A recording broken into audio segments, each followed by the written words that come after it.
जिंदगी किसी को इतना गिरा देती है कि लोग सोचते हैं अब ये कभी नहीं उठेगा, लेकिन फिर वही इंसान इतिहास लिख देता है। आज हम बात कर रहे हैं उस शख्स की जिसने अपनी बर्बादी को अपनी ताकत बना दिया, जिसने नशे, जेल और टूटे हुए रिश्तों से बाहर निकलकर पूरी दुनिया को दिखा दिया। जी हाँ, ये कहानी है रॉबर्ट डाउनी जूनियर की। रॉबर्ट डाउनी जूनियर का जन्म 4 अप्रैल 1965 को न्यूयॉर्क सिटी में हुआ। उनके पिता रॉबर्ट डाउनी सीनियर खुद एक फिल्म मेकर थे और मां एल्सी एन एक अभिनेत्री थीं। लेकिन घर का माहौल बहुत अजीब था।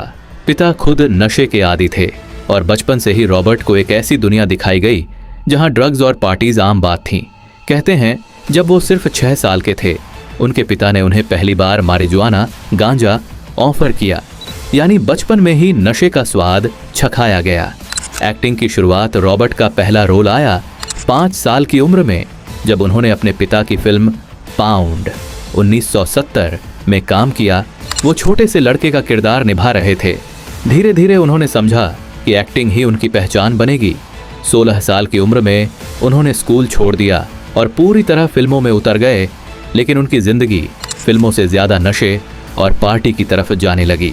80 के दशक, राइजिंग स्टार बनना 1985 में रॉबर्ट को सैटरडे नाइट लाइव में जगह मिली और फिर 1987 की फिल्म लेस देन जीरो ने उन्हें पहचान दिलाई। इस फिल्म में उन्होंने एक ड्रग एडिक्ट का किरदार निभाया और सबसे अजीब बात यह थी, वो किरदार उनकी असल जिंदगी से मिलता जुलता था। लोगों ने कहा रॉबर्ट ने एक्ट नहीं किया, अपनी जिंदगी जी ली। इसके बाद चैपलिन 1992 में उन्होंने चार्ली चैपलिन का किरदार निभाया और इसके लिए उन्हें ऑस्कर नामांकन तक मिला। लेकिन जैसे जैसे सफलता मिली, उनका ड्रग एडिक्शन और भी गहरा होता चला गया। गिरावट, अरेस्ट्स और जेल की कहानी।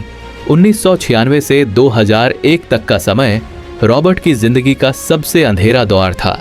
उन्हें बार बार अरेस्ट किया गया, कभी कोकेन, कभी हीरोइन, कभी गन पोजेशन के केस में। एक बार तो वो अपने पड़ोसी के घर में नशे की हालत में घुस गए थे। कोर्ट ने कहा अब बहुत हुआ और 1999 में उन्हें जेल भेज दिया गया। सोचो, वो आदमी जो ऑस्कर के लिए नामांकित हुआ था, अब जेल में बर्तन धो रहा था। उनकी पत्नी डेब्रा फैल्कनर उन्हें छोड़कर चली गईं। उनका बेटा भी उनसे दूर हो गया। हॉलीवुड ने भी उनसे मुंह मोड़ लिया। कोई डायरेक्टर, कोई प्रोड्यूसर उन्हें फिल्म में नहीं लेना चाहता था। रॉबर्ट खुद कहते हैं, मैं हर सुबह उठकर सोचता था कि आज मर जाऊंगा या जिंदा रहूंगा, लेकिन किस्मत को कुछ और ही मंजूर था। 2003 में रॉबर्ट की मुलाकात हुई सूजन लेविन से, जो उस समय एक फिल्म की प्रोड्यूसर थीं। सूजन ने उन्हें एक शर्त पर प्यार किया, अगर तुम ड्रग्स छोड़ दो। रॉबर्ट ने इस बार खुद से वादा किया कि वो अपनी जिंदगी बदल देंगे। उन्होंने रिहैब लिया, थेरेपी शुरू की और योगा और मेडिटेशन अपनाया। धीरे धीरे उन्होंने अपनी लत को हराया। 2005 में उन्हें फिल्म किस किस बैंग बैंग मिली। इस फिल्म ने साबित किया कि रॉबर्ट अब वापस आ चुके हैं। फिर ज़ोडियाक 2007 ने भी उनके टैलेंट को चमकाया, लेकिन उन्हें नहीं पता था कि अब उनकी जिंदगी इतिहास लिखने वाली है। मार्वल स्टूडियोज को अपने आयरन मैन के लिए कोई बड़ा नाम नहीं मिल रहा था। हर एक्टर ने इनकार कर दिया क्योंकि मार्वल उस समय रिस्क पर था और डाउनी का पास्ट बहुत बैड रिकॉर्ड वाला था। लेकिन जॉन फेवरियो, जो आयरन मैन के डायरेक्टर थे, उन्होंने कहा अगर कोई टोनी स्टार्क बन सकता है तो वो सिर्फ रॉबर्ट डाउनी जूनियर है। मार्वल ने रिस्क लिया और नतीजा सामने आया। 2008 में आयरन मैन रिलीज हुई और रॉबर्ट डाउनी जूनियर रातों रात सुपरस्टार बन गए। पूरी दुनिया ने कहा he is not acting, he is Iron Man. फिर शुरू हुआ मार्वल सिनेमैटिक यूनिवर्स का सफर।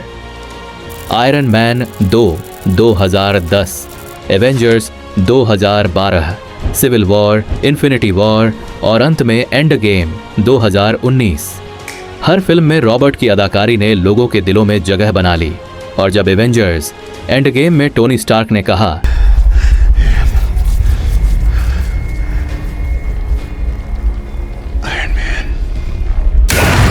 मैं आयरन मैन हूं, तो पूरा थिएटर रो पड़ा।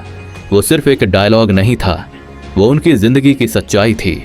आज रॉबर्ट डाउनी जूनियर दुनिया के सबसे अमीर और सम्मानित एक्टर्स में से एक हैं। उन्होंने न सिर्फ अपनी लत को हराया, बल्कि लाखों लोगों को उम्मीद दी कि भले ही जिंदगी कितनी भी बिगड़ जाए, अगर हिम्मत रखो तो सब ठीक हो सकता है। उनकी वाइफ सूजन और बच्चे अब उनकी पूरी दुनिया है। वो अब अपने प्रोडक्शन हाउस चलाते हैं और पर्यावरण, मानवीयता और अवेयरनेस पर काम कर रहे हैं।